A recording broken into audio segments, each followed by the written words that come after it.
What's up, everybody? Welcome to the State of Wild, episode 67, a regular YouTube video web series podcast thingy. My name is Meowth, and as usual, I'm joined by my two good friends and co-hosts, Roffle and Corbett. How are you guys doing tonight? Yeah, I'm doing all right, other than the fact that I was queuing into an obscene number of Questline Pirate Warriors this week.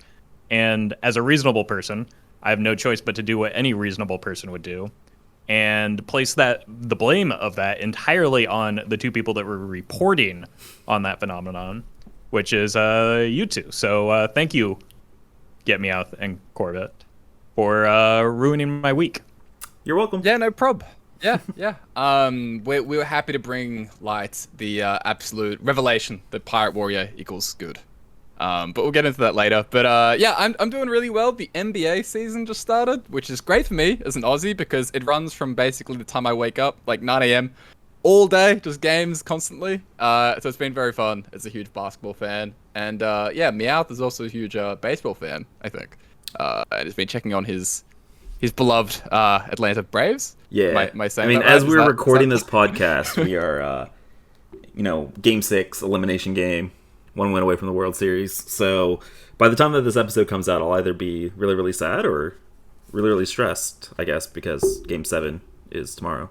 And it's really incredible. Like, even here, I know about the mocking and the laughing of Atlanta sports teams. Yeah. Like, the meme does travel that far. Yeah, it's sad. It's a very depressing place to be from when you're a fan of sports. Football, soccer, everything. Baseball, basketball, but it's okay. They can't blow a 3-1 lead 2 years in a row, right? Like they can't. It's just impossible to blow a 3-1 lead 2 years in a row, back to back, to the same team. Can't do that. God, now you've got me all anxious. I don't like this. Let's do Hearthstone stuff, okay? Before we dive into the report, couple things, obviously. So first things first, if you guys enjoy the podcast, whether you guys are listening on Spotify, Apple Podcasts, or watching on YouTube, make sure you guys drop a like, hit that subscribe button. It's a small thing, but it does actually support us a ton. You can also support the podcast by becoming a patron over at patreon.com/stateofwild, and you can pick up some sweet perks in the process.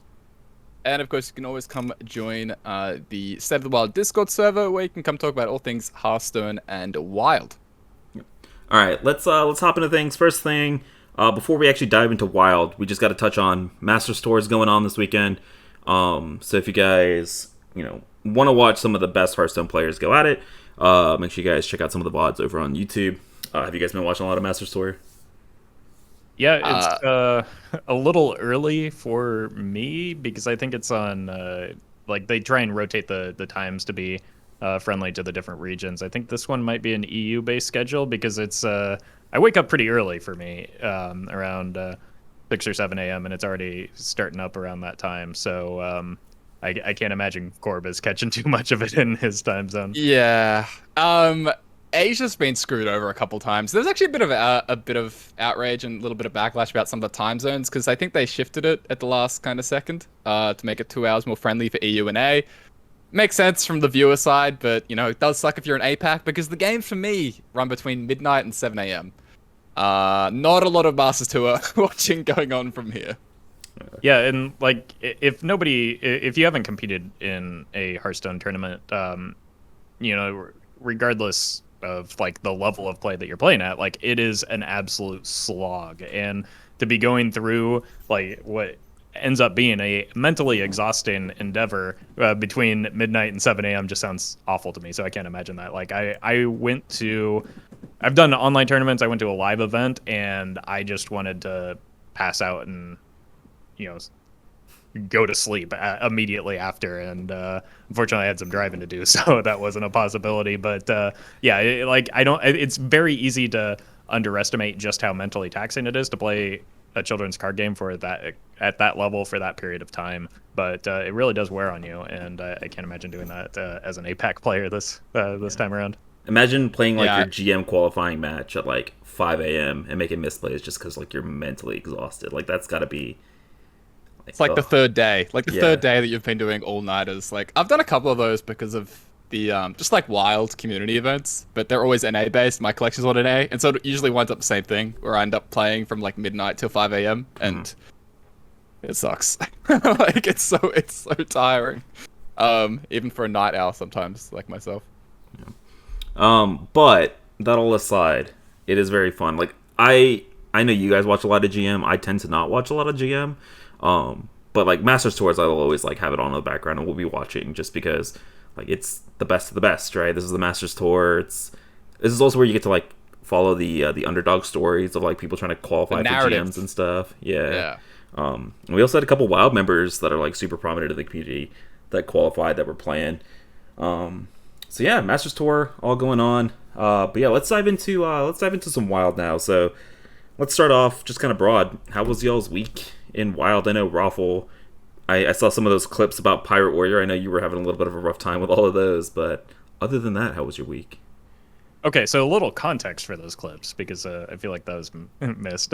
So I can't really talk about my week in absence of Pirate Warriors because on I think Monday, which was the day after the report released, I was facing 60% hunters and warriors. So it was literally just the only thing I was facing, and I was trying to just jam games of Knuckles Hunter, and those are not decks that the Knuckles Hunter can beat. I don't know if you know that, but I certainly learned it. So the following day, I was like, you know what? I saw Reno Jackson post this list with like Kobold Monk and robes in Hand Buff Paladin. And I'm just like, well, let's solve half of the problem. I will take on these questline hunters. And I'll just, accept that I'm going to lose a lot to Pirate Warrior because, it has some healing, but healing doesn't matter when they have inevitability because they steal the board, then they kill you. So that was my thought process. For 3 hours, I played this deck. I queued into 3 questline hunters after facing around 30% of them the day prior. And in fact, I'm a little suspicious that the final questline hunter that like at the 3 hour mark that made me finally just give up and say I won the game. First of all, I think it was a friendly stream snipe by somebody that just wanted to end my suffering with this deck. And so it was during that period that I was just queuing into what felt like 40% Pirate Warrior, and just like I would, I would get behind obviously because they have a good early game. I would win the mid game while swinging my life total to a point where it's like healthy. Then the Juggernaut would come down and just decimate my board, and I'd have no gas left. So it's just me versus my face versus the Juggernaut, or my top deck versus the Juggernaut, and the Juggernaut always wins. So I was a little bit tired from not only not queuing into questline hunters, but an entire day prior of just misery queuing into these decks, and then like targeting half of those decks that I was aiming and missing completely on the one that I was aiming for. When statistically, I should have queued into a great deal more questline hunters. So that was the early part of my week. Things turned around a little bit in the latter half when I started doing some outrageously ridiculous things with Renounced Darkness Warlock, and I actually won more games, or at least had a better win rate with Renounced Darkness Warlock than I did with that supposedly anti-meta hand buff paladin deck, just because I couldn't queue into questline hunters. Didn't hit a single Ignite Mage either, so Kobold Monk was just like a 4-mana 3/6. But Renounced Darkness Warlock became an absolute highlight reel. I think I won 4 in a row to start things off, and it's just like suddenly my luck turned around, or I tanked my MMR enough to to be able to queue into people that aren't making their push for Legend, I guess. I saw a little bit of that where I was kind of looking. I'm like, oh, Ruffle's playing Control Warlock. Like, there's a Void Caller, then there's the demons in there, and then it took me a second, but we figured out that there was a Renounced Darkness. Yeah, I actually. So this is a first for me. I think in my 4th game of that early win streak, I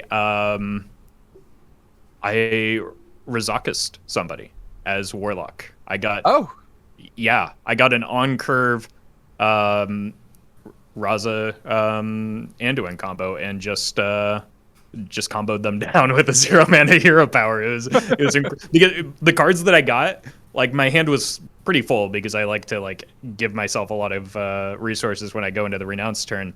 And I got a 4-mana Raza, a 7-mana Anduin, and just like ones and zeros across the board, and I just comboed them like in 2 turns after the Anduin came down.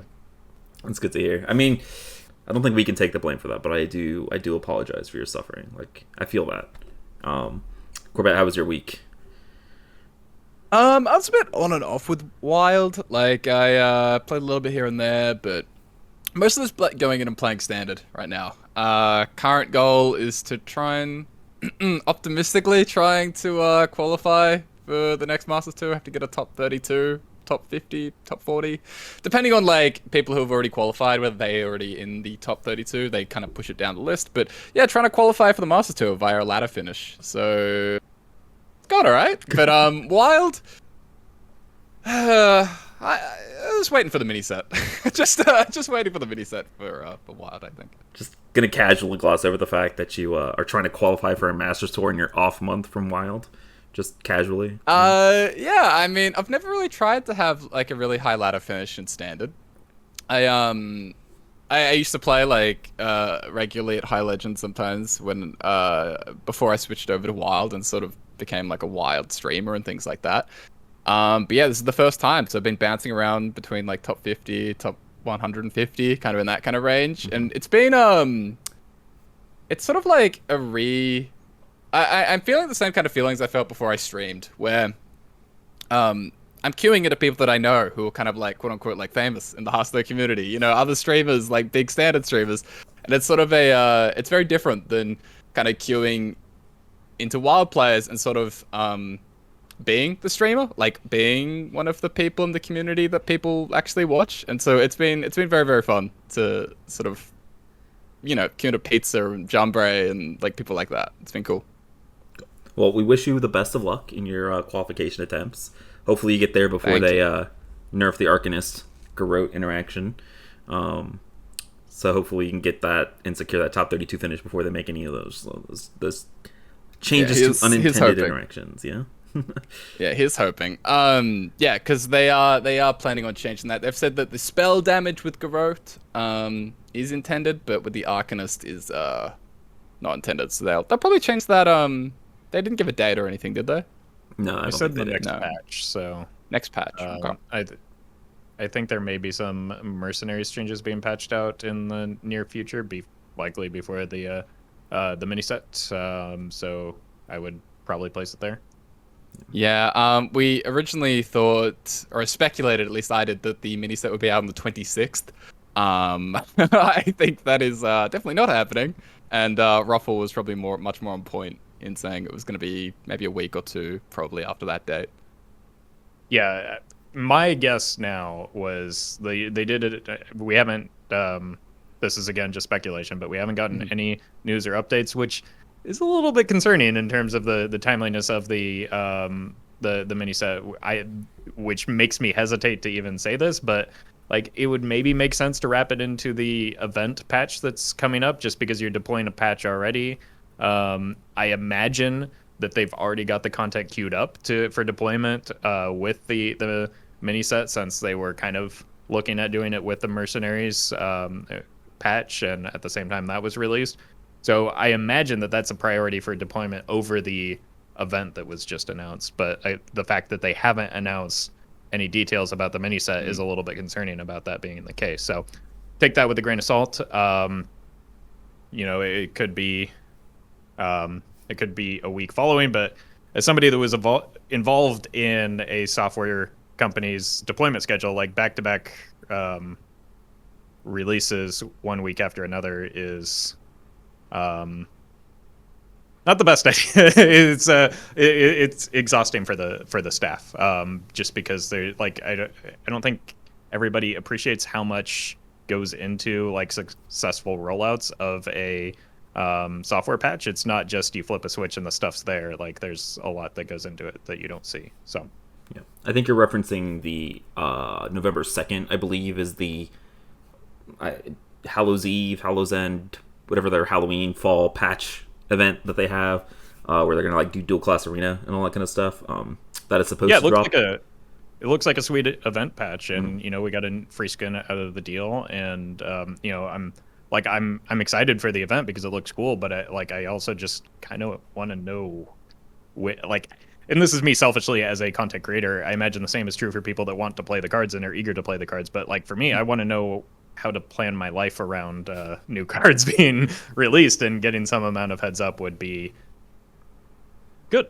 Yep. I would appreciate that, please. Yeah. Well, if it makes you feel better, that Hallows Eve or the arena event, because that's how I always reference it, because that's the dual class arena, and it's a really fun time. That's one of the few times I actually play arena a year. But that's supposed to happen on November 2nd, and so hopefully we'll have news and maybe a mini set by November 2nd. That is very ambitious in me hoping, but I will say the skins that have come out this last week, some of the best skins I think we've ever seen, with Pirate Warrior Garrosh and the Red Riding Hood Jaina skin. You're not going to talk about Anduin? I mean, I don't think we can talk about Anduin without breaking TOS. Come on. Okay. Yeah. That's fair. I'm surprised. Have we seen any Reddit posts clamoring for a Jaina treatment for the new Anduin skin? Yeah, we got a couple hundred maybe sort of posts like that. Yes, yeah. There was one that initially covered him up, and then there was one that unnerfed him, giving him the anti-Jaina treatment, the reverse Jaina treatment. So there was. You ventured into the weirdest part of Reddit, huh? I did not actually go to Reddit. I made another mistake, which is opening Twitter. And somebody shared Reddit's misdeeds on Twitter. So it was a different mistake, but it was definitely a mistake. But still, the portraits in general, the Pirate King, Garrosh, love that. That's my default warrior portrait, which honestly feels a little bit cursed, if I'm not going to be playing Pirate Warrior, but I just love the portrait so much. Now can you get banned from Hearthstone if you queue it up without playing Pirate Warrior? I feel like that might be... I think you have to be, but I think you can also get banned if you don't play Pirate Warrior with the free Pirate Warrior Garrosh skin and the Pirate card back. If you don't fully roleplay, I think that is grounds for banning. For sure. Mm-hmm. So, but I will say that the Guff skin that you get for free is... pretty great too, and I'm kind of jealous that it's going into Battlegrounds and not Constructed. I would rather have Guff. No. Stormwind. I just assumed that was a Constructed one. I didn't realize that was a Battlegrounds portrait. I know. Oh man, right? I'm never gonna see the poor guy. He looks so happy. Yeah, looks so good in that uniform. Oh well. Yeah, the Jaina portrait as well. the Jaina Red Riding Hood is gonna be my default mage one as well. This is so good. These are all so nice. Yeah, just quickly, my little week was me trying out all these new skins and trying out a bunch of bad decks with these skins, because you got to try them out, got to test out their interactions and their voice lines and their BM potential. And I will say that Jaina skin has some pretty insane BM potential. Just her oops it's quality. It's the oops, was that intentional sort of thing. And when you actually see somebody make a mistake and you know it's a mistake, and they know that you know it's a mistake, and then you hit them with the was that intentional, pretty quality. And then I will also say, speaking of mage, I think we found a deck that might have been the answer to the meta, while also being a problem for the meta. Yeah, totally. Not really. But Reno Ignite Mage actually was pretty damn good. I ended up 12-4 with the deck, peaking at rank 34 legend. So a really, really fun deck. I got called out for why would I post this toxic deck on Twitter, because it's going to be my fault now that it spreads. And I apologize in advance, but I got to get that Twitter clout, so I had to post it. But yeah, if you're looking for a fun-ish off-meta deck before the mini set while we wait for a couple of weeks, I recommend checking that one out. It was fun to play. I'm pretty sure it's pretty abysmal to play against, just because now not only do you have to deal with the ice blocks and the ignites, you also have to deal with Zeph and Reno, which cannot be very fun, right? I haven't seen it in action, but is Reno plus ice block that much different than double ice block? I guess yes, if your Reno is post ice block and they're not threatening an immediate counter lethal, it makes a bigger difference. But It helps a lot against Odd Quest Hunter, because then Flare isn't really the threat. Right. Honestly, I was just like throwing around random ideas that I was having, but it like turns out that some of Ignite Mage's worst matchups were like Aggro Priest, Quest Hunter, and Pirate Warrior, right? Because you just kind of die. But like if you add Zeph and Reno to your deck, it kind of helps with the not dying thing. And like you still, while you don't combo off consistently on turn 5, I'm comboing off consistently on like turn 7 or turn 8. Yeah. And OTKing people. So I don't know.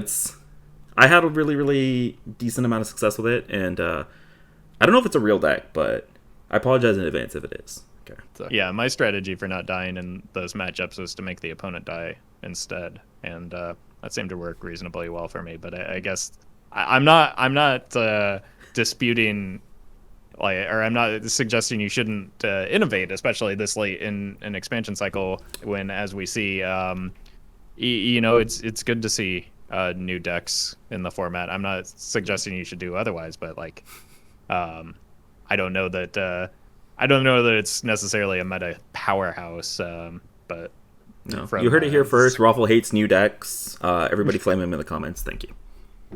I kind of adore the idea of what if we just made all the meta decks Reno decks, and like they're just good. Like we already did that with Even Luck. So Reno Pirate Warrior? It worked for Pirate Warrior too, right? Like that's exactly. Yeah. So we're 2 for 2 so far, and Ignite Mage. I mean, yep. I've actually been seeing a bit of Reno Shadow Priest. I caught a couple games of that on ladder, which was cursed. Like I was disgusted playing against that. But there's the solution. There are the meta breakers. Yeah. I will never forget the moment you got beaten by Reno Aggro Priest that coined Dungar on turn 2 against you. And then passed. That was some of the most high quality content I've ever seen on a Corbett stream. This was like top 20 legend. He's playing Aggro Priest against Reno Aggro Priest. This guy coins a Dungar and wins the game because of it. And it was glorious. It was actually glorious. We're not even sure if it was a Reno deck, Mia. That's the thing. It might have just been a Dungar. I for your sake, I hope it was Reno, because I don't know if that's more embarrassing or not. All right, that's. I feel like we have stalled enough. Are you guys ready to dive into kind of the main point of today's episode? Let's talk about this Vicious Syndicate report. So first things first, we've got the archetype distribution. Corbett, you want to take it away with this one? Sure. So basically, what we're seeing in Wild with the archetype distribution is, this is all after the Seedlock meta, and so we've seen a lot of the reception about how the format's been. A lot of people like what the Seedlock ban did, because the format is fairly diverse at lower ranks. That's pretty normal, especially in Wild. Wild in particular seems to be very very janky. People are still playing a lot of things like Reno Priest and like this a bit of Boar Priest action going on. Reno Shaman. These are all like recently popular, and archetypes don't tend to dominate too much. However, the exception is really Questline Warrior and Questline Hunter, Odd Questline Hunter. Now, these decks become more and more popular as you go up ladder. It's very normal. Until you get up to about the Diamond 4 and up range, where Questline Warrior is incredibly popular. It's over 20% of the format. Questline Hunter is about 16.5%. And then you see a dramatic decrease until the next few archetypes. So yeah, basically, Questline Warrior is kind of in a lot of ways sort of fulfilling that role that Secret Mage filled for a very long time. It's sort of the default aggro deck that people are playing, and it dominates particularly at that bottlenecked legend kind of range. And then, yeah, Odd Questline Hunter not too far behind. Aside from those archetypes, we're seeing a lot of like even Reno Lock, Even Lock. Sorry, it's hard to say all those three Warlock decks together, along with things like Ignite Mage, some combo druids, a variety of combos, Malagos and Mechathune and things like that. And then at Legend, it's relatively similar. Warrior drops off a little bit, just as Secret Mage used to, but still remains very, very popular. So overall, the meta is generally dominated by these two main archetypes, Odd Questline Hunter and Pirate Warrior, and then even Reno Lock and even Warlock together make up a pretty big chunk together as well, which, I mean, I kind of view them as a little bit of the same archetype, but it's important that we at least make the distinction between them. They do like I was surprised, as we'll see. There was a bit more separation between them in terms of the power level Mhm. or power rankings. So I was surprised about that. But they do have, different endpoints that they're looking to get to in terms of when they want to close out the game. So, it's it I guess it makes sense to separate them. Um, but in either case, I'm surprised at the sort of lack of popularity of the general even lock archetype at ranks below legend in particular, and especially as you go down the ladder, it's kind of the opposite with the even warlocks as they start diminishing as a whole of the metagame, and then really don't increase too much until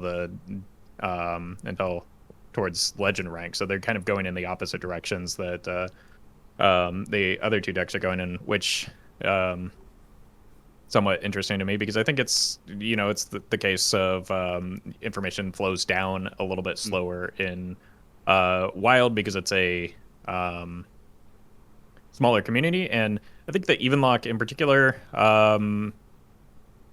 maybe has the illusion of fairness. I would say we saw this a lot with even odd decks in the past, like even Shaman when it was dominant. It again had the illusion of fairness when it was a dominant force, and I think the same is true here. So I don't think people believe it's as good as it actually is because it's a very good deck, as we'll see.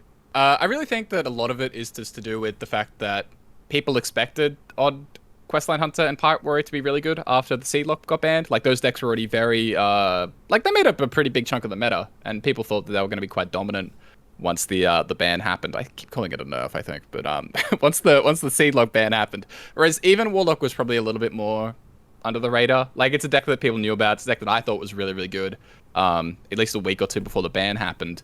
But like you said, information flow is a little bit slower. Our community is smaller. There's a lot less eyeballs on streams generally, and so it just it takes a minute. It takes a minute for things to go like that. Yeah. I think it's very weird that there's at like lower ranks, right? Not that bottleneck to legend.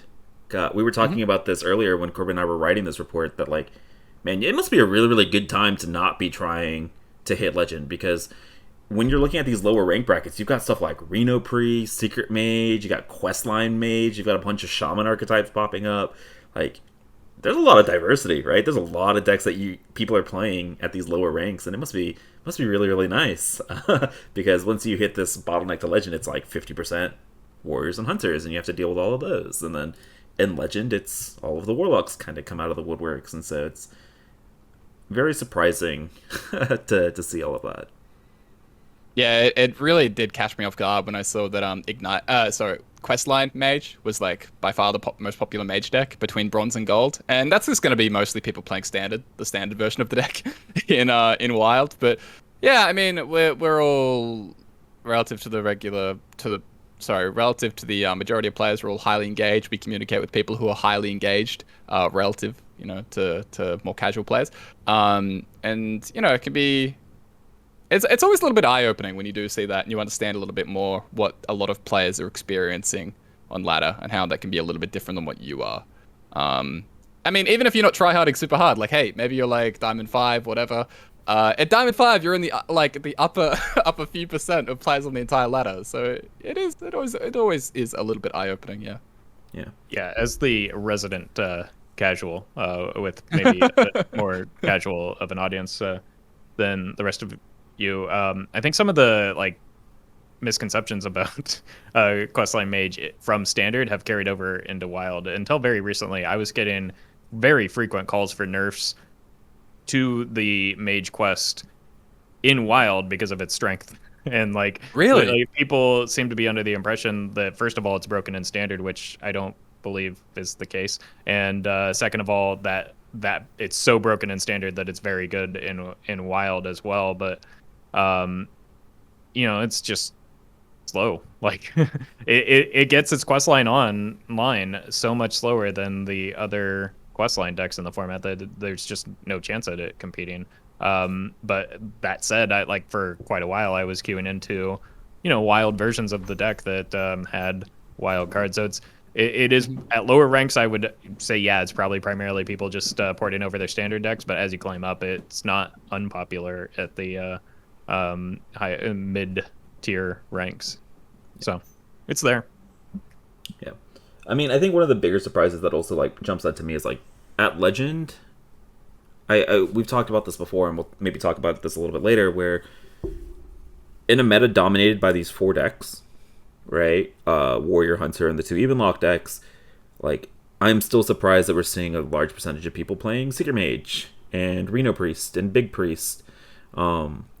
Just because it feels like those decks have not very good matchups into a lot of what's going on right now, but people are still playing in in large percentages, right? Like enough 3% of people in Legend are playing Secret Mage, and it's a little surprising to me, just because normally we attribute that to like people genuinely enjoying the deck, right? But when it comes to stuff like Big Priest, Reno Priest, I guess Secret Mage specifically, like I don't really attribute a lot of people enjoying playing Secret Mage, just because maybe how much hate and complaining I have received about it, but I think you're underestimating the value of nostalgia for a player. Mm-hmm. If Secret Mage is the first deck that you build on your push to Legend, it's the first deck that you get to Legend, you're going to have an emotional attachment to that you're going to play that deck even when it's bad. It's the same reason that people were playing Big Priest. Like, just because Big Priest did something, unique and some would argue uniquely frustrating, doesn't mean that people aren't going to have similar attachments to other decks just that like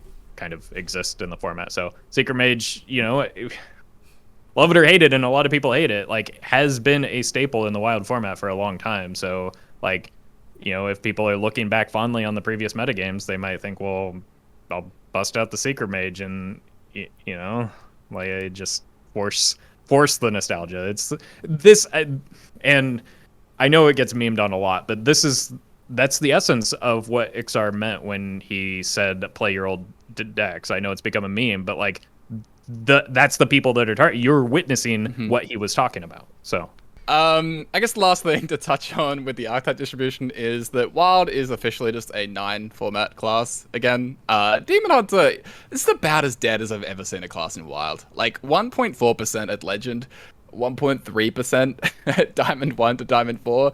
That's insanely low for Wild because, like Roffle was talking about, like people usually just play, there's at least some percentage of people that just play whatever for any reason, even if it is just pure nostalgia.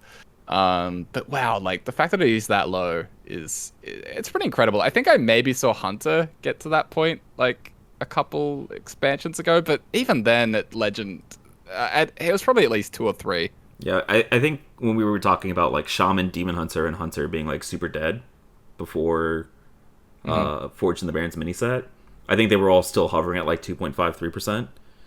Yeah. And so like it's been a very long time since we've seen 1.4. Like it's not even like, man, I was so excited for Death Rattle Demon Hunter. Do you guys remember with like, because at the last report it was like a tier 2 deck and like it looked really, really good and it was getting a new tool and Yep. Sticky minions don't matter if nobody's there to remove them.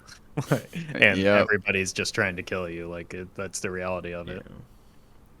Yeah, sad times. But yeah, move on to the power rankings. Yeah, let's hop into the power rankings. Let's do that. So, I think for power rankings, let's just talk about kind of just the Legend bracket, right? Because these would be, when we're talking about the power of the decks, we do kind of want to look at the best players playing the best decks, right? And pilot them to the best of their ability. So, one thing to note here, it does say that we have kind of 4 tiers of decks. Reality, we have 3, because we have tier 1, and then we have like Shadow Priest, and then we have everything else. And and the important note there is that Shadow Priest is really toeing the line between 2 and 3. Like if you go down a rank, it is down into 3. So it's like I think there's obvious thresholds that the VS team creates for them, but they're rather arbitrary. So like the difference is marginal between Shadow Priest being a tier 2 deck, like it's much, much, much, much closer to the tier 3 decks than it is to any of the tier 1 decks. Yeah, the threshold that Roffle's talking about, it's just a default thing that they use so there can be consistency across reports. If a deck has a higher than 52% win rate, it goes in tier 1. Higher than 50, goes in tier 2. And if it's 47 to 50, it's tier 3. And then everything else is below that is tier 4. So, like you're saying, Shadow Priest barely sneaking in there at Legend, just above that 50% win rate. Yeah, I mean, if you're looking at this, like these power rankings, just really quick to describe what you're looking at here, if you guys haven't looked at these before. So when it says VS deck power, this is literally just like the deck win rate in the sample of games. The power score is kind of related to all of the other decks in the format. The frequency score is this kind of the popularity of the deck, kind of standardized to everything else. And the meta score is just kind of a combination of how powerful the deck is versus like how popular of the matchups that you're seeing with it, and kind of their win rates in those matchups. So kind of trying to account for all of that. So when you're looking at this, we're looking at Questline Pirate where you're having a 56% win rate, which is like absolutely absurd. By the way, that is very high. That's, I think, a little bit higher than what we were seeing Handbuff Paladin at the beginning of Forge in the Barrens, by the way. A little bit. Handbuff Paladin was like 55%, and so this is Handbuff was a 57, I think. 57. All right, it was really damn close. Handbuff was really crazy. Okay, yeah, sorry. Yeah. I take that all back. It's still really damn high. 56% win rate is absolutely insane in card games, right? With a larger sample size, a 56% win rate is very, very good. And then you have Even Reno Lock at 56, and then you kind of have a little bit of a drop off between Even Reno Lock and Even Lock, where Even Lock's coming in at about 54, with Odd Questline Hunter not much further behind than that. And then you have a huge drop off to Shadow Priest, and then you kind of have, like I was mentioning, everything else, including Ignite Mage, Celestial Druid, Pillager Rogue, all that kind of good stuff. So yeah, I mean, I think the first thing that I want to talk about is I think a couple weeks ago when I was having my little complaining episode of, man, it feels really bad to play any of these other decks into these top 4. I kind of had a little bit of validation of that, because these top 4 decks are so much better than everything else in the format by a very significant margin. Yeah, I don't think we've ever really had much of a situation where there's this much separation between even a singular deck and any other deck in the format, but like a grouping of decks like this in particular. Even when Dark Glare was dominant, like there were other decks that like were competitive or around the same stratosphere in either keeping that in check or just like playing in that same environment that Dark Glare created. One, I think, thing that I would note in terms of like the power level at Legend, it's not just that like this is where you might see discrepancies between this and at lower ranks, not just because of player skill, but because, like, as we talked about, the frequency of decks shifts alongside that. So the matchups change for a particular deck. Like in all of these situations, the data is taking into account both the deck you're playing and the deck your opponent is playing. It's also taking into account you and your opponent. So you expect somewhat equal skills regardless of what rank band you're queuing into. So, if you're going down the ladder, you might expect mistakes to be on both sides. As you're going up, you might see some of the play shore up a little bit. So I think it's mostly due probably to shifts in popularity between the decks that we discussed earlier. What I was really surprised about was, first of all, the placement of Even Warlock versus Even Reno Warlock. I was under the impression that Even Warlock just naturally was, because of its consistency and its ability to kill people on turn 6 or 5 if you have the coin, would perform a little bit better in a speedy metagame. But I think its ability to respond in the Reno version maybe makes it a little bit better into a deck like Questline Warrior, which is incredibly popular. So it can stave off that early aggression a little bit better and then still close things out as needed. But because the decks are so similar, I'm surprised at the amount of separation between the two in terms of their relative power level. I will maintain that a lot of people are building Even Warlock, not Even Reno Warlock, very poorly and too passively. But that can't account for all like this difference here because not everybody's doing that, and like those cards shouldn't have too big of an impact. But that was one of my big surprises. In addition to the massive separation between these 3, 4, 3.5 decks and like the rest of the field, like it is just tier 1, tier 3, and below. I was gonna say, I think one of the main reasons that you're seeing that gap between the two is specifically like when, when you're taking into account kind of the decks you're queuing into, right? And even Reno Lock is so good into the mirror, like into Even Lock itself, right? So while they might have similar matchup spreads into Pirate Warrior, the Even Reno Lock is so much like it's so goddamn good into regular Even Lock that it makes up a huge percentage of those points, right? I will say Even Lock does have going for it that it does beat up on Hunter better than like Even Reno Lock does, but it ends the game. yeah. But like you have all the other jank that's running around on ladder as well, right? And you have Reno for like all the aggro priests that you're talking about. You have the additional disruption against stuff like Pillage Rogue and Ignite Mage that you probably aren't running in Even Locks. And so I think a combination of all of that is why you're seeing Even Reno Lock a little bit higher on the power rankings. But I think both are still very, very good decks, right? As obvious in the power rankings themselves. Yeah, for sure. Like, it is generally true that even Reno Lock is, like, it's almost strictly better. Like, it's just that Hunter matchup, you know? It just doesn't quite have the lethality that even Warlock has. And so, you know, it loses a little bit of an edge there. It loses a little bit of an edge against Druid, which is kind of makes a lot of sense, right? Because you're not killing them fast enough. You don't have as much, like, combo disruption.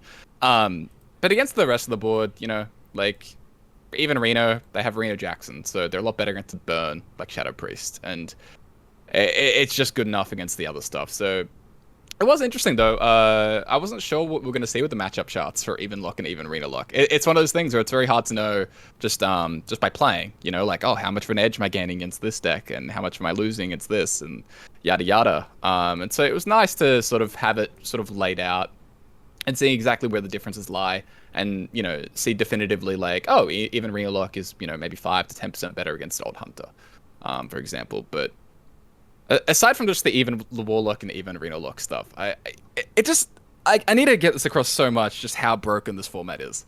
Like, how completely messed up this power ranking is, how messed up this tier list is. Because sometimes it's easy to, like, hand wave and just be like, oh, there's always, like, really good decks, and, you know, like, this isn't that normal. Like, no. This is completely unprecedented. Well, just click over to the standard VS report and make the comparison there. The standard format, where everybody is once again complaining, has like the exact opposite situation where it barely has tier 1 decks, and it has this just gigantic list of tier 2 decks that are all very competitive, and even the tier 1 decks are you know, hardly qualifying there, and you know, kind of similar to what we talked about with Shadow Priest. The distinction there is arbitrary in terms of that line between 1 and 2, or in the case of Shadow Priest, 3 and 2. Like, it's like, you know, relatively diverse metagame, and so like it's the exact opposite of what we're seeing in Wild. And you know, the one consistency is that people are complaining about both of them, but for seemingly different reasons, I think. I mean, that's just a constant. There'll never be a meta that people don't complain about. So It's true. Yeah, but it is just kind of crazy. Like, there is no fixing this. There is no hidden meta breaker. There is no, or at least one that we have any information on. You know, there is always the tiny chance that something is to slip by this entire time, but it seems impossible. Like, the gap is just disgusting. Which is really strange for Wild, because traditionally in Wild it's always felt like, yeah, there'll always be good decks, but there'll always be like tier 2, tier 3 things that you can always play that, hey, no one else is even playing this Murloc Paladin deck, but hey, it's probably like tier 3, tier 2. I can always pick that up and play something if I want to, you know, play something a little different.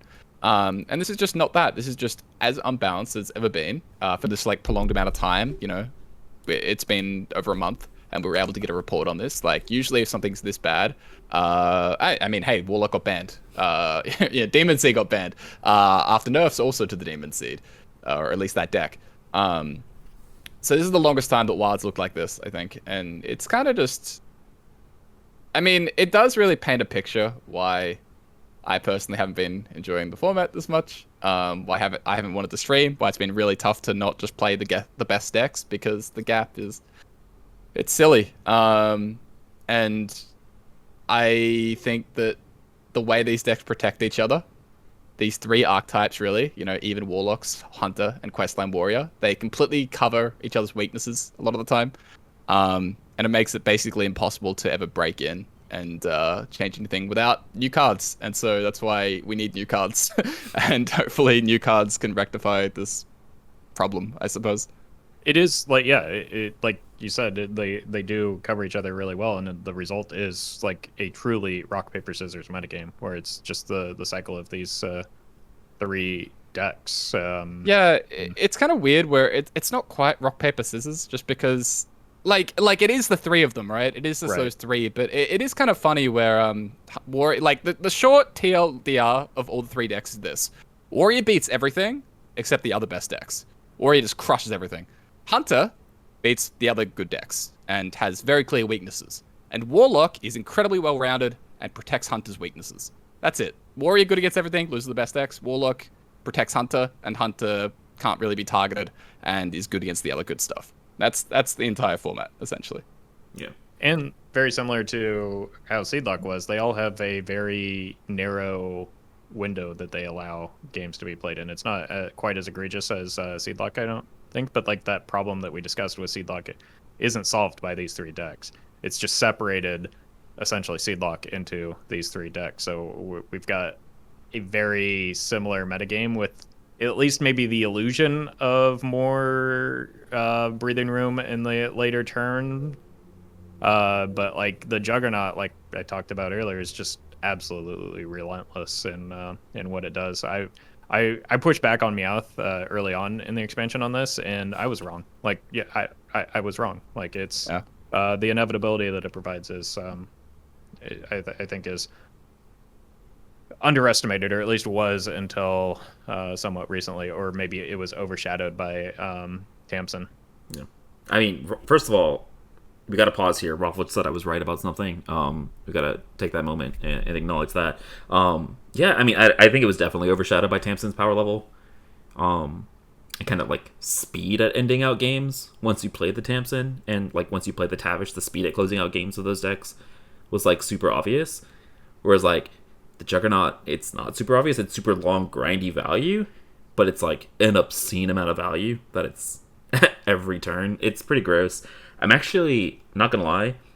I'm really hoping that they print some broken pirates in standard, and I'm really hoping that they print some broken quest hunter support, because if they don't, they won't nerf this, right? Like they won't touch the decks themselves unless they get support and like pushed over the edge. Like this is gonna raise really interesting questions about nerfing and balancing in Wild. This is gonna be, because this is something that we have not seen before. Is the big thing. This isn't like a huge a play pattern concern a la Darkest Hour. This is very weird, and I will be super interested to see how they navigate this if it does kind of continue through the mini set. Yeah, sorry, I mean, Roffle, so just to clarify, right? Oh. So Forge of the Barons, right? Forge of the Barons, we had Stealer of Souls get banned because of play pattern issues, right? Not particularly power level pattern, right? For Stealer of Souls. And then post Stealer of Souls, I went back and I'm actually looking at the last report we did for the end of Fortune of the Barons. Dark Glare was above and beyond everything else, right? It was the best deck in the format at Legend, right? At 54% win rate. But you still had Secret Mage, Odd Paladin, Kingsbane, Even Hunter, all like at 53% win rates. And then I'm looking at Tier 2, and I have 9 decks in Tier 2. So that's 9 more decks with a 50+% win rate. And then I have another 7 decks in Tier 3, right? All above a 47% win rate. So if you take that and compare it to what we're looking at now, like the change is so drastic, and it was all because of these quest lines. Honestly, it's like I feel like I guess one argument actually is, do you think Evenlock would be above and beyond everything else if the quest decks weren't there? Because I think Evenlock and even Renalock kind of prey on the Pirate Warrior itself, right?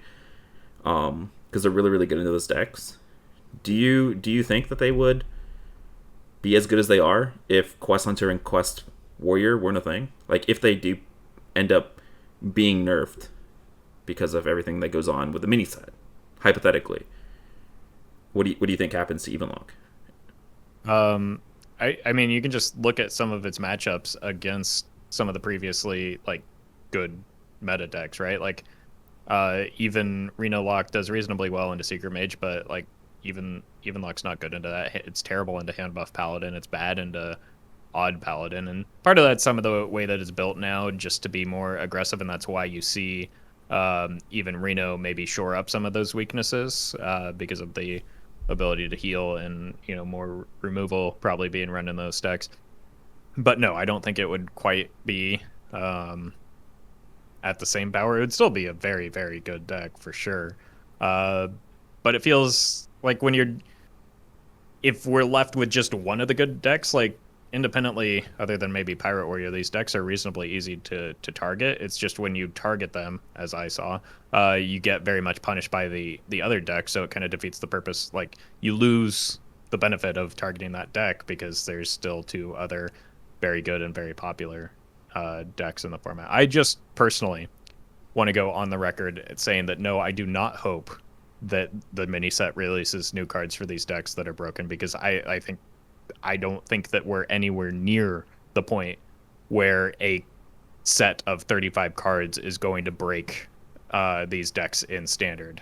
Neither, but like, they're both playable, but like they would have to print cards that are so independently broken that they would be those cards themselves that are getting nerfed, not the quest line for that to happen in standard. I think we just need to hope that the devs are paying attention to what's going on in Wild and take action independent of what's going on in standard. I don't want more of this, even if it's only for a potentially brief period, because nothing in standard is close enough to being broken for it to impact Wild. Yeah, I think Core brought up a really good point that I want to revisit, right?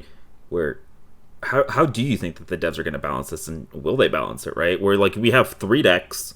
I'm going to lump the Evenlock decks together for the sake of this argument. Yeah. We have three decks that are so much better than everything else in the format, right? And I think this is the first time that we have seen such a drastic gap between the top and everything else. I cannot imagine, like, maybe Snip Snap Warlock. I know we didn't get to really look at everything else that was going on in that, but it feels like the first time that we've had three decks versus everything else.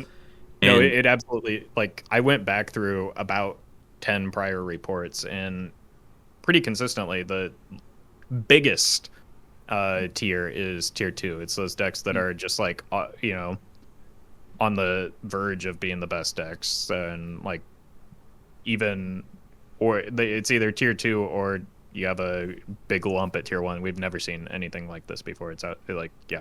So it just this whole entire report, it reminded me out of a scene of The Big Short, where it's kind of a film about the financial crisis in 2008.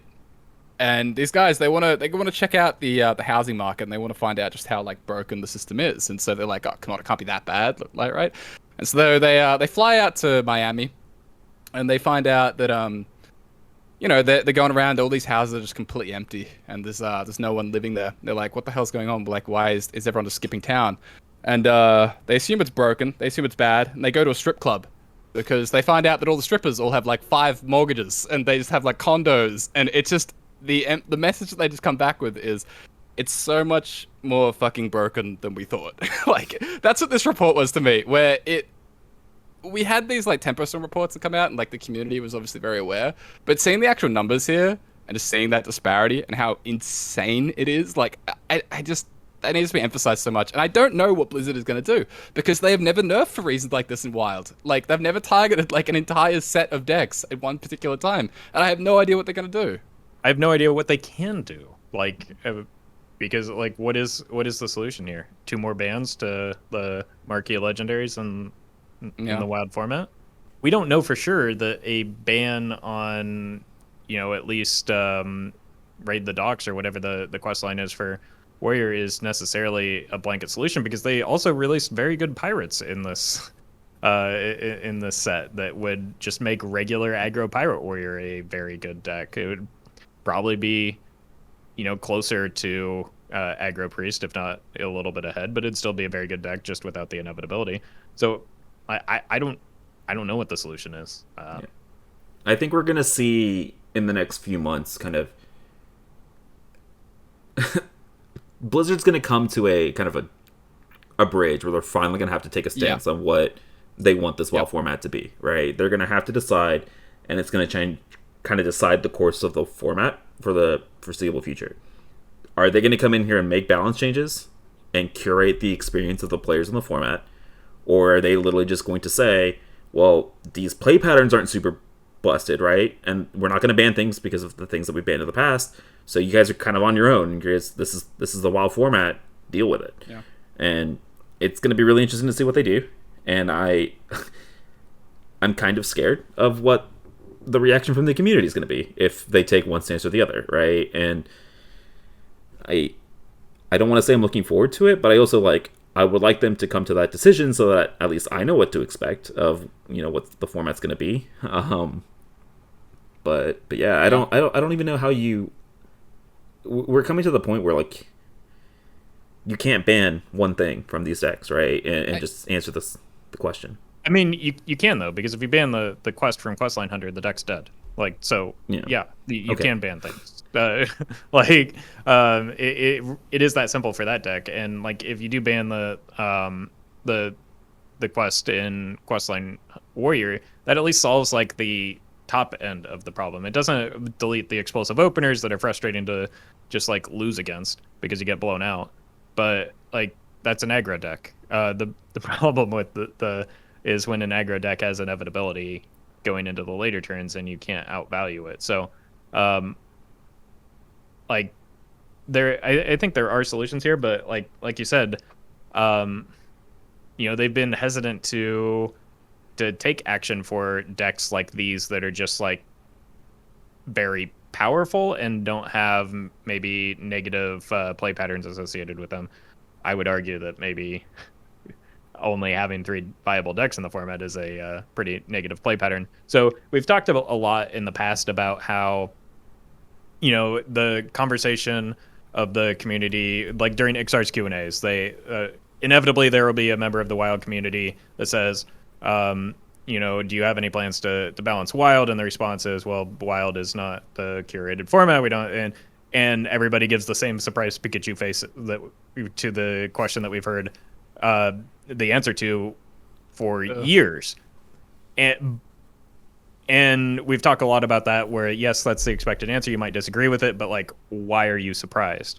Well, here we're in a completely different scenario. We're not in the same place. So it is a legitimate question here as to, what, if anything, are you going to do? So because like you said, we don't have precedent for this. We had precedent where there was, a few really good decks or even, one standout deck in particular, but there were other decks that were competitive with that and, that were maybe a percentage point or two behind, which, is a pretty significant difference, but not on the level that we're seeing now. So we don't have precedent for this. And I would hope that they step in and make a change. I don't know. I don't want to be the guy just asking for bans every time something goes bad, but things are looking pretty bad right now. Yeah, I mean, in those same veins, I'm the same way, right? I want bans, right? As somebody who plays the format a ton, I would like the format to be changed. But you were just talking about the community reactions, the surprise Pikachu phase when they say, "This is our stance," and it always has been. If they came out and they said that again, I would not be surprised, right? If they just said, well, we're not curating the WoW format, that's not what we do, and this is just kind of what the WoW format is, I wouldn't be surprised. I wouldn't like it, right? But I wouldn't be surprised. And if they came out in 2 weeks on the next Q&A and they said the same thing, and after the mini set the format doesn't change, and they aren't going to make any changes, I wouldn't be surprised. I would hate it, but I wouldn't be surprised. I wouldn't be surprised either, but I think that there would be I don't know, more I don't know. I feel like it feels like a would be it a feels little like bit an more. answer. It's the same question, but it's not quite the same question, right? Like it's Right. asking for nerfs, but this situation is different. And so what their answer to be is to that question, it's a new scenario, right? And Yeah, it'll be the very context. enlightening. The question is the same, but the context is very different now than it Yes, was yes. in the past, and I think that that's important to consider. Like the question doesn't exist in isolation, and like Hmm. so you know, what are you going to be? What are you going to do about Wild? Is like a a question that maybe that we don't. The thing is, we don't know the answer to it in this scenario. We knew the answer to it in previous scenarios, and people were still asking. We don't know the answer to it right now because like things are very, very different than they were in the past. Yeah, I just want to It is. clarify. Can I just clarify the difference between the two questions for the people that are listening, right? We're talking about in previous scenarios, specifically, let's say the Demon Seed, right? We had precedents that there was a deck that was creating very negative play patterns that was pretty powerful, right? With Stealer of Souls and stuff that had been banned. And so we kind of had precedents for that. It's different now because we're just talking about three very, very powerful decks above everything else. And that is not something that we've seen in the format before, right? And they don't necessarily exhibit negative play patterns on their own, right? They are not Darkest Hour, they are not Stealer of Souls, they're not Demon Seed, right? We're just talking about three decks that have win rates that are 5 or 6 points above everything else in the format, and that is not something that we have ever seen before. And so, are they going to do anything about that, right? That is the difference in the questions. Right. It's basically three versions of what hand buff was briefly before it was nerfed for the sake of standard, and like Questline Warriors is approaching that level of strength, which was itself pretty unprecedented for a single deck to do that. And then the other two good decks in the format aren't that far behind. In particular, even Reno Warlock is on its right on its tail. Yep. It does kind of throw back the question about the Demon Seed ban. Like there was a lot of legitimate conversation about, will the Demon Seed ban make the format better, and what will happen with the Demon Seed ban? And I don't know if that was it's kinda, legitimate conversation. I well, think everybody wanted think that. I'm not saying that people shouldn't have had the Demon Seed banned, but the idea of legitimate conversation. But I guess what I'm trying to say is like the concerns that I had. I felt like personally that the format, once the Demon Seed got banned, that there wouldn't be this rebirth of Reno decks, and that I was very concerned about this sort of format developing. It's much, much, much, much, much worse than I expected. Like I would have anticipated that it was like these three decks were all quite very popular, very good, but the death of tier 2 and almost the death of tier 3 is sort of unexpected. But it does, it always links back to that broad question about the whole curated experience, and the fact that maybe one ban, one nerf doesn't ever solve anything, and you do need this constant attention and this constant eye on whether adjustments need to be made. And we are going to get to that crossroads. I am curious if we get 3 copies of Rapid Fire in the mini set, and we get like a couple more. I don't know. We get extra patches as a common. Like if these decks just continue being, where they are, or whether things hopefully switch around. But it's very difficult to see whether things can change. The question was asked earlier about like if you just nerf like Questland Warrior and the Quest Hunter, or you just ban them. Sorry. Again, those two words are very interchangeable for me for some reason. But if you like ban the quest for both those decks, is Even Warlock manageable by itself? Potentially. Both the Reno Even Warlock and the Even Warlock, they do have a weakness to Reno Priest, and Reno Priest type decks are the type of thing that is being just destroyed right now, just absolutely decimated by the quest lines, and it's impossible for those decks to really come back into the format. And so maybe if the Warrior ban happens, maybe if the Hunter ban happens, hypothetically, if there was like Reno Priest meta recovery, then sure, potentially even Warlock can be slowed down a little bit. But even then, I'm not entirely sure. It does seem like an interesting thing, though. The canary of the format out down in the coal mines does seem to be like Reno Priest and Secret Mage. And if those decks are getting completely oppressed, then something is probably going very wrong. Yeah. think going back to the Demon Scene discussion, I will say that, you know, technically 3 decks is better than 1. I don't think that Yes. the end result isn't necessarily that different, though. And I think that what it reveals is the problem that, and I fell into this trap as well, but like the problem that the community has on a regular basis, this isn't exclusive to this, but it's emblematic of that problem, is that if you hyper focus on a singular boogeyman, you miss like the other things that are happening on that.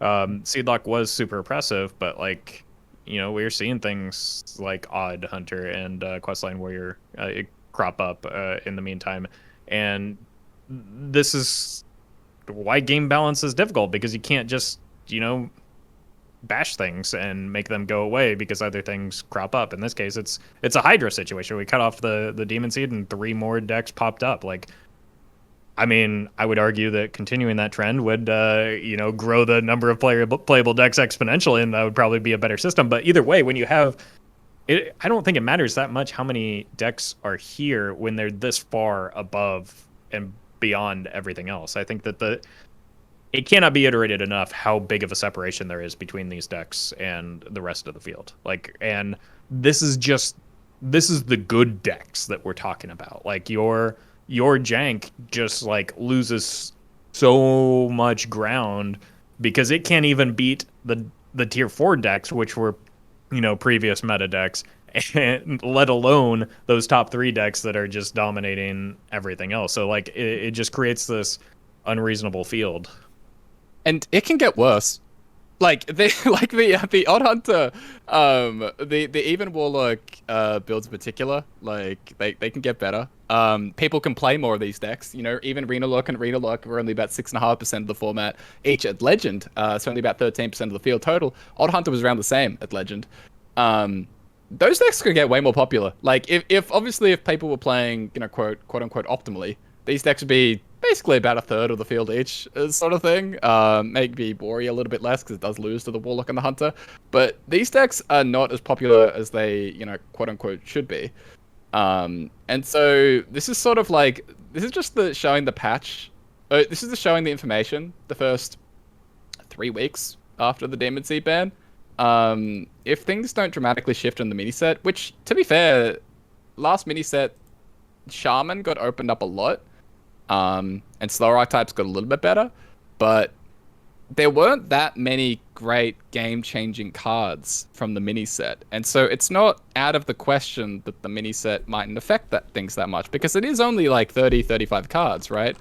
And so this can definitely continue. This definitely can get worse, which is kind of insane. Don't say that. Don't.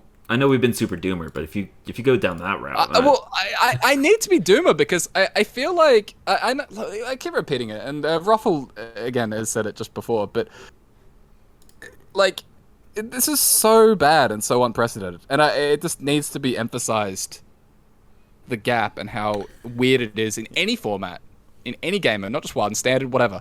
This is the most broken meta I've ever seen over this kind of length of time to do a VS report. So I'm going to counter with something that I don't agree with, but I'm going to be devil's advocate here, right? If you... And I have said in the past how I hate using Magic as a reference, right? For Hearthstone, because I think they're completely different games. But if you look at these eternal formats for Magic, right? If I'm looking specifically at the older, there are always like 5 or 6 decks, right? That are good. And it's slight variations on those decks. And so I wonder, when we hit these crossroads, maybe Blizzard says, okay, like this is the route that this eternal format is bound to go, and here it is going down that route. I think my big issue with that, like if they do choose to go down that route, is we have no other ways to play these cards if we don't like the route that it's going, right? Like in Magic, you have other formats, you have Commander, right, where you can use all of these cards. We don't have that in Hearthstone, and so if we don't like where this format is going, what do you do? And you can play duels or something. Duels is not Hearthstone, okay? I'm not no. You want to play your old cards? Yeah. Well, that is actually confirmed with the new game menu. So duels is in fact not Hearthstone. Not Hearthstone. Yeah. Like I don't agree with this. Like I have long been in the boat of like WoW is a constructed format. It should be balanced as a constructed format and not just like kind of a free for all, like whatever happens. But I maybe Blizzard saying, okay, it's been 7 years, 7 or 8 years, like that's just what the eternal format is going to be. And that's just what they're going to decide, and I hope they don't. I really hope that they don't. I don't know what they will do, right? But I think the part of it is just they don't have they aren't given the resources to deal with it. There aren't enough people on the design team right now to handle creating new cards, balancing the existing format, and lumping in wild on top of that, especially with like the effort to balance wild actively would be a lot more than that of standard, just because things break quicker, and they just they've never made wild a priority. They've articulated that since the beginning, and they just don't have the personnel. Like they don't have the team to do that. Like I'm sure that there are many people on the team that would love to have at least the resources to be able to balance wild, and maybe not themselves personally, but like have a subset of the team that is able to do that, or even like is able to spend a subset of their time in doing so. But they just, I think that like I it's a small team to begin with, and they're not like. Well, I know you're saying that, but I also know that they like have mentioned that they like Tien, like the data scientist on Twitter, constantly posts updates about standard, and when prompted will always post updates about the wild format, right? Like Corbett usually has to be like, hey, can you show the similar stats for wild, and he will, right? So like there's the information there,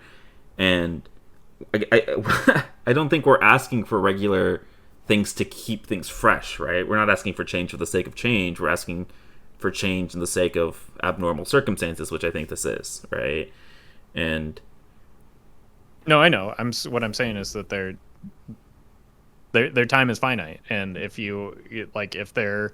their pressure from above is to release new cards which sell more packs, and like their focal point is not even necessarily on the current metagame. Always it's on the cards that they're releasing in the upcoming sets and balancing those sort of proactively. So I'm not expecting them to ever balance things just super actively or on a regular basis in WoW, but it would be nice to have people be able to have the capacity to step in when something gets to the point that it is now, or just like, again, it doesn't have to be a dedicated team or team member, just somebody that every so often has allocated time to look at the data for the wild format and go, oh my god, it's on fire. what can we do? And so but I just don't think they have that now. I know a lot of people in the this is going to be an unpopular take. I think that the game development is notorious for overworking their staff, and Blizzard is notorious for overworking their staff and not treating them very well. I think that the Hearthstone design team is probably in a very similar situation where they are being overworked right now, just trying to keep up with their content schedule, which is a lot more, I guess, ambitious than it was in the past. And like asking them, you can understand why there might be some pushback when you're asking them to do something else on top of what they're already trying to do. These are people, and like I other than telling Blizzard to hire more people, which they're historically not going to do, we just lost a prominent member of the development team, so they're definitely understaffed at the present moment and slow to hire because of the HR nightmare that is going on right now. Like, yeah, I think that, like, again, our complaints need to be with the fact that how did we get to the point where they're understaffed? And or at least a complaint needs to be there, because like that is a that is a problem coming from the top, and I don't know. I would be surprised if they have the resources that are capable of being allocated to this, because you're asking them to spend time on Wild that isn't spent on creating new cards that sell packs. Yeah, I just feel like, counter to that, I agree 100% with everything you're saying, but I also think it needs to be said that, like, who's going to buy the new packs if you're not taking care of the people that are already here, right? And I know we're WoW players, I know we're a smaller percentage of the population compared to Standard, but, I mean, WoW players spend money, right? And I don't know, it's always weird. Like, I hear that argument and I understand the argument, but I also feel like I see this all the time with game companies as well, which is like really weird, where like you're so focused on trying to make more money and like make new content that you kind of like forget about the people that are currently playing the game. Well, right? And there's a reason for that. Again, that's a top down priority. Yeah, I know. And like that's true within again, coming from the world of software, user acquisition is like weighted a lot more heavily in the management's mind than user retention, even though user retention is more valuable for the bottom line. And it's like a backwards thinking. Like, you know, with the player, you're absolutely right that like existing players leaving the game is very bad, especially highly engaged, you know, the player base who's going to even notice that this is going on. Those are the players that you absolutely do not want to lose, because those are the players that spend the most time in the game. They spend the most money on the game. So yeah, it's very bad for the game to have turnover with those players. But like, I mean, it's a hard sell up the line. All right, let's go really doomer really quick. I know. Yeah, I mean, I expected it to get this bad. I expected it to get this bad. Do we want to touch on anything else? Like any other decks, or any other surprises, or any interesting card choices? Or I think to wrap it up, I think we should probably talk about kind of, because these are the top 3 decks, what should you be running in your decks, or how did you build your decks to kind of take those into account?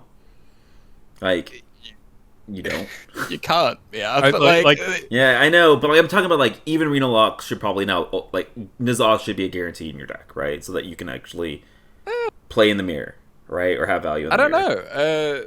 Like, I don't think N'Zoth is necessarily the solution for like even Reno Lock. I think something like BGH, right, is easily a similar solution as like a 1-card counter. Like, it's a very good card in the mirror, BGH, and it has a little bit of value in other matchups because it does hit the quest rewards, which can be relevant sometimes.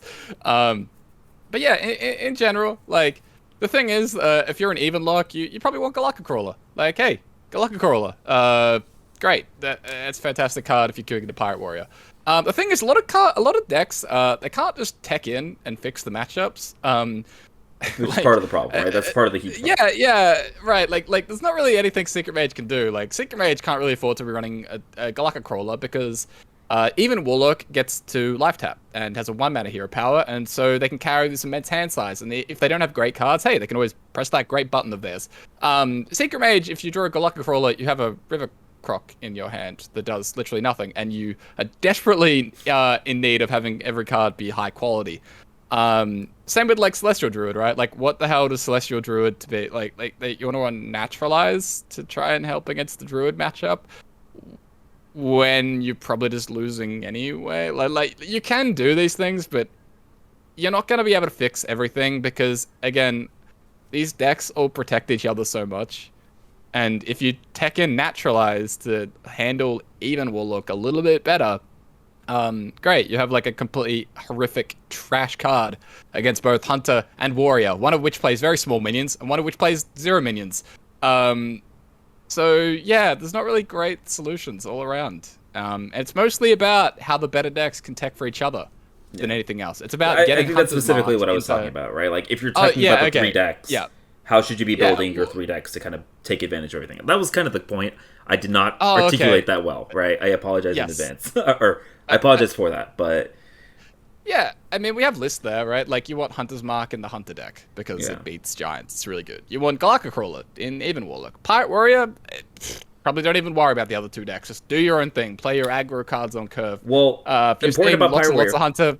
Hold on, important about Pirate Warrior important about Pirate Warrior. I think we have kind of established that in order to have a chance in that Hunter matchup, you need to get your quest reward down before they get their quest reward down, which means you need to be playing low cost Yep. pirates.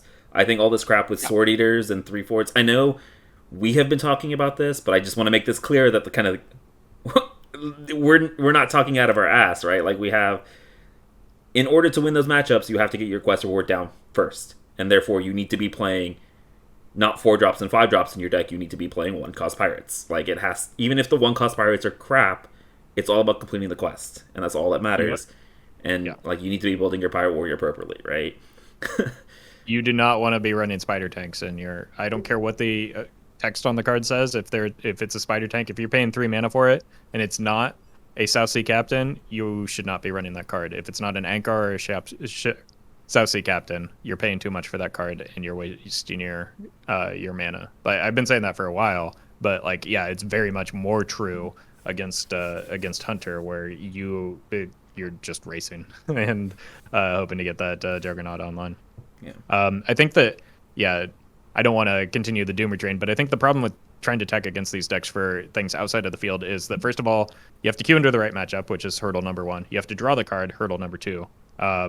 Then it has to be such a good card that it swings that matchup spread that, again, we're talking the gap between these decks is so massive that like it's got to be a impactful enough card to swing the matchup, and those cards typically just don't exist. So I think the other thing that in terms of building those 3 decks, it probably means that, and this is my bias showing again, so I could be wrong here, but if you're playing even lock, you probably want to trend towards the aggressive side of things so that you can close out the game against Hunter. And I mean, you're already pretty good into Pirate Warrior because you can deal with their boards and set up taunts, and then again you close out the game before the Juggernaut can do its thing, because the Juggernaut takes time to get online, so you're pretty much always going to win those ones. But you want to, like, I didn't have problems against Questline Hunter myself. I think I mentioned that in one of the previous episodes, that like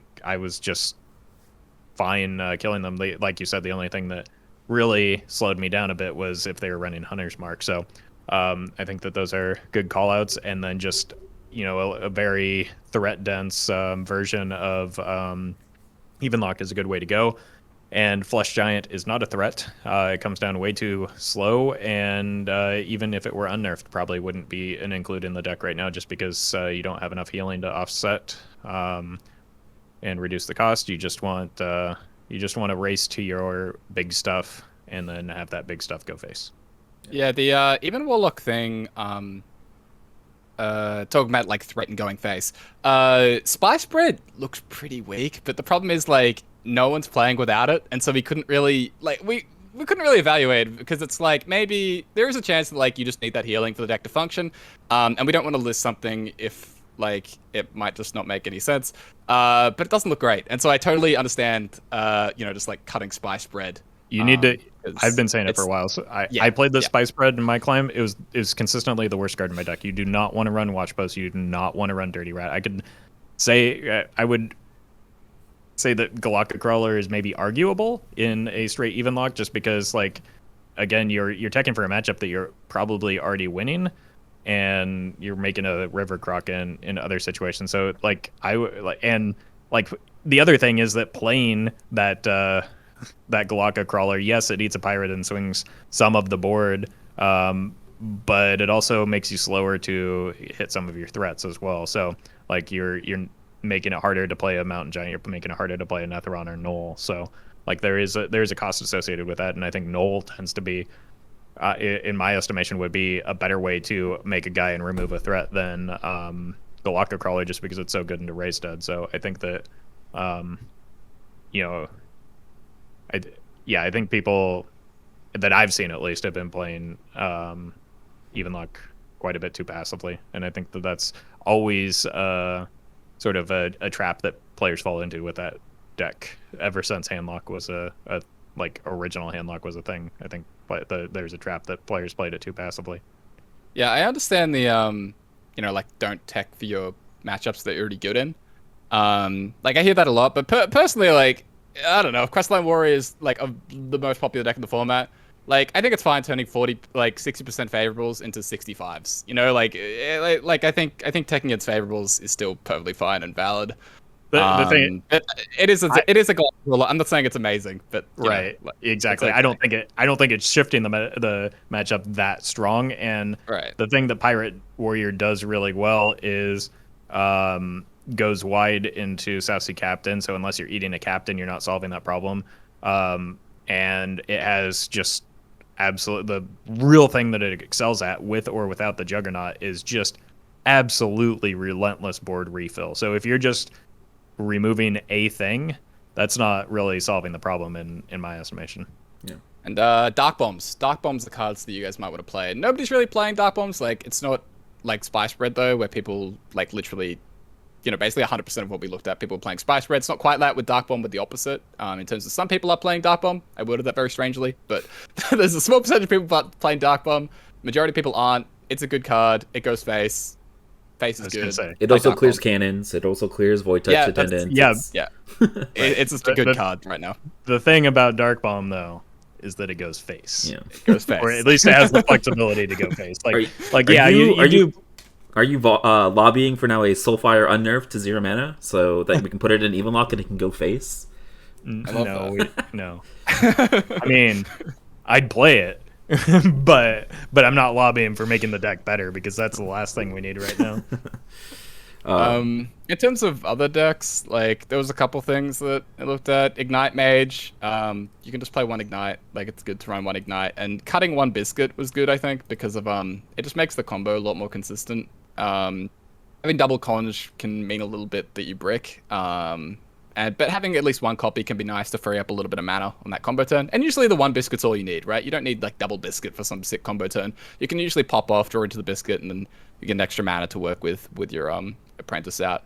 So yeah, that was good. In terms of other stuff, I mean, there's really just not much going on in terms of other builds. We talked about in the report, Shadow Priest, people playing the Needle version almost exclusively, and so maybe the non-Needle version's better, but whatever. But to be honest, like, none of it really matters that much. Like, these decks are all kind of trash. I'm sorry. Like, I think there's nothing that you can do, really. I would say, in my experience, and it's been a while since I played it, and it was a very different metagame, the Needle version was worse. And I think that if you're intending, the benefit of the Needle version is that, it can maybe swing the board back against Pirate Warrior, but if you're planning to play from behind, you're kind of losing. Like, right? Yeah. Like, if you don't, that's a deck that does not want to get behind, so just, like, don't get behind. And that would solve the problem. So, but I don't think that forehead comment right there, Roffle. I know. Just don't get behind. I know, but but playing Needle gets you further behind because it's a turn 2 pass essentially. So, I doubt that that single card is what's holding the deck back, though. Like, that's not going to. Yeah. It doesn't matter. none of the card choices matter. Like, we could have made 4. We could have probably made 6 decks or 7 decks for the entire report, and that would have been fine. All that was mostly relevant. Although, yeah. Yeah. I mean, I think we will wrap up the episode with that doomer statement of, I think the WoW format is in trouble. It's in peril.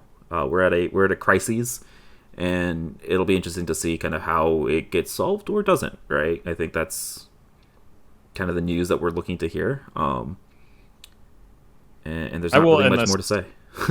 I will end this on an optimistic note. It's easy to be demoralized right now, and it's understandable to be, because like things are pretty bad. But things looked pretty bad before the Barons mini set. We were not making the same level of strength of complaint, but we were making complaints towards the end of the Forged in the Barons metagame prior to the mini set being released. Some of that is just player fatigue. This is the longest we've gone in a very long time without a mini set, without new cards, without new content. Things are naturally going to be stale at this point as a result of that. And the last mini set did shake things up quite a bit. In fact, we had multiple episodes just gushing over how different things felt after the mini set. So it is possible that things could turn around. The gap certainly wasn't this wide before. But honestly, even just narrowing it a little bit would make, like, I know that's such a pathetic sounding statement to make, but just narrowing some of the gaps a little bit would, I think, make a significant difference, just because if you can break up these three, we can maybe get closer to a healthier metagame. So here's looking forward to new cards being released. Yeah. Here's to hoping that next week we are not here talking doomer about the format, and we are actually talking about all the new cards that are being revealed for the new mini set. Here's to hoping next week will be a better episode, right? Or at least a more positive episode. I'll say that. But yeah, I think that'll wrap it up. I don't know how much more else there is to say about the format itself. So, I mean, I'll leave it to you guys. Do you guys have any other anything else to say about the format as we wrap it up? Are we good? Standard's cool. I like standard. All right, cancel Corbett. I will actually go through and look at some of those applications now in the comments that we got a couple weeks ago. Just get lucky with Renounced Darkness, Warlock, and all of your problems will be solved. True. Actually, I will leave you with last statement along those lines. Go net deck that Reno Ignite Mage. Let's see if that deck's actually good. You know? You're telling me a 16-game sample isn't enough to make a determination of whether or not that deck is I mean, good? it's good enough for Twitter, but like I don't think it's good enough for the VS report, and so or HS replay for that matter. So go net deck that. It's on my Twitter. Last tweet. Go check it out. But yeah, Roffle, Corbett, thanks again for joining me week after week. Let the people know where they can find your content. You can find me on Twitter and Instagram at RoffleHS, and on YouTube and Twitch at Roffle. And you can find me at Corbettgames on all those platforms. It's Corbettgames. Thank you guys very much for listening / watching. Yep. And you guys can find me at GetMeOff on Twitch, Twitter, YouTube, all that kind of good stuff. And of course, you guys can find the podcast again on the go, Spotify, Apple Podcasts, all that kind of good stuff. If you guys are interested, thank you again for listening all the way to the end, and we'll see you guys again next week. Later.